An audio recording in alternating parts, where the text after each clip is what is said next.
Target ng lokal na pamahalaan ng Isabela na palakasin pa ang produksyon ng corn silage. Dahil maliban sa may mapapakain sa mga baka, inaasang makatutulong din ito sa pagpapataas ng produksyon ng gatas sa bansa. Yan ang ulat ni Benji Durango. Basura na sa iba pero para sa mga taga-Ilagan Isabela, pera ang katumbas nito ngayon. Ang corn silage ay mga tangkay, puno at nabansot na bunga ng mais. Marami ito ngayon dahil sa epekto ng katatapos na El Nino. Meron po yung kunwari talaga tagtuyot na, wala ng ulan. Ngayon yung kernel niya maliliit, hindi naabot para maging magandang grains. Ito ngayon ang kanyang binibili na pinagkakapirahan ngayon ng mga magmamais. Mas mabilis at mas madali. Kami po, binibili po namin ng 2 pesos and 50 centavos. Kung nagre-range po ang kanilang 1 hectare, nagre-range po yan ng 50,000 kilos. Times 2, di meron silang 100,000 mahigit.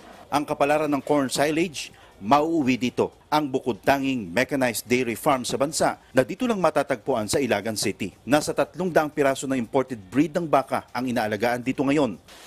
Holstein Jersey ang tawag sa breed na ito. Breed na nanggaling pa sa bansang Australia. Imported ito. At ayon sa Jeox Breeding Farm na siya nangangalaga sa mga bakang ito, ang average na maaaring makuha na gata sa kanila is 14 to 15 liters araw-araw yan. At kaya nilang iproduce yan sa loob ng 9 na buwan. Sa milking parlor, 2 beses isang araw kung mag-harvest ng sariwang gatas ang planta. 1,000 litro ng sariwang gatas kada oras ang kanilang nakukolekta. Mula naman dito, dadalhin ang gatas sa processing plant. So yung first process natin, sir, dito, ini-store yung raw milk natin. Mula dyan, dadaan ito sa masusi at high-tech na proseso. Sa 8 hours po niya, kaya niya pong mag-produce ng 8,000 liters or mag-process po.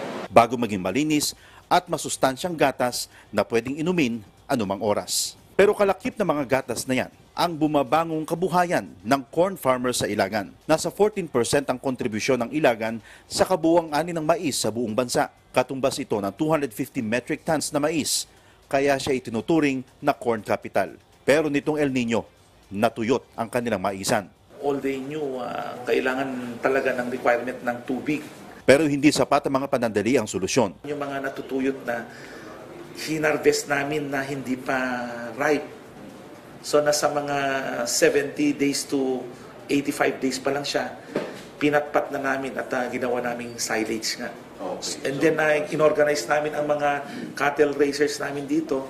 And then yun ang nakatulong na gagawin parang silage. Ang sistemang ito ang naging paraan ng LGU na maiahon ang naluluging industriya ng mais sa Ilagan City. Yun yung forward integration na lahat ng process, hindi lang ordinary yung corn na lalabas, kundi ipoprocess mo yan and then dadaan sa mga iba't ibang mga investments po rito. So you are creating employment din rin po. Nasa 3 million metric tons ang nakukonsumong gatas sa Pilipinas taon-taon. 99% nito imported kaya mahal. Kaya natin makipag-compete po sa mga malalaki din pong company. Usually kapag mababa po ang production cost ng feeding po natin. Sa nadiskubring pangmatagalang solusyon na ibangon na ang kabuhayan ng mga magsasaka, mailalagay pa sa mapa ng pandaigdigang merkado ang ating bansa. Mula dito sa Ilagan City, Isabela, Benji Durango para sa Pambansang TV sa Bagong Pilipinas.